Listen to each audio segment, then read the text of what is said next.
তো প্রথমেই বলি গুড মর্নিং। আমি আর মা বেরিয়ে পড়েছি মহাদেবের মাথায় দুধ ঢালতে, ঠিক আছে, তৃতীয় সোমবার শ্রাবণ মাসে।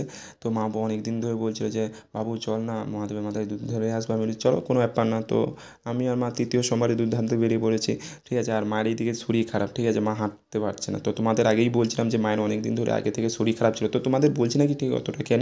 তো মায়ের 15 বছর ধরে শরীর খারাপ, যে বাত মায়ের, জানো তো, 15 বছর ধরেই শরীর খারাপ। মা বলছেন যাই হোক আমি হেঁটে হেঁটে যাবো। এমন হয়েছিল যে এই 2-3 মাস আগে মা মানে বিছানা থেকে উঠতেই পারছিল না। তো এখন বলছে, তো মন্দিরের কাছে চলে এসেছি আমরা, ঠিক আছে। তো সকাল থেকে সত্যি কথা বলতে খুবই ভিড় ছিল, ঠিক আছে। আমরা যখন 10টা 10:30টার দিকে আসি দেখি সেই রকম ভিড় না, মন্দিরে ওই যে কজন বসে আছে আর মা এদিকে পা হাত ধুয়ে এলো।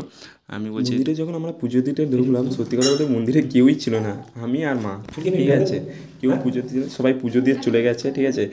মা বলছে এই প্রথমবার মা এই মানে বাবার মাথায় হাত দিয়ে পুজো দিচ্ছে, ঠিক আছে। মা সত্যি কথা বলতে মায়ের এত শরীর খারাপ এতদিন ধরে হয়েছিল, মা তো ঠিকভাবে মানে পুজো পার্বণ ঠিকভাবে কাটাতে পারে, কারণ মা তো শরীর খারাপ, ঠিক আছে। মাকে মুখ কোনো দিন জোর করে, ঠিক আছে। তো এইবারে মা নিজে থেকে বলছে চলো, ঠিক আছে, আমি চলো, ঠিক আছে। মা প্রথমবার মাকে বলছে তুমি পুজো করো, তারপর তার আমি পুজো করবো মহাদেব।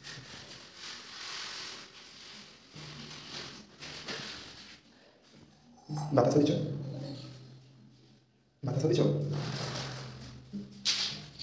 মহাদেবের সাইডে রাখো না ফোনটা, ওই ওখানে দেখো, হ্যাঁ দেখো।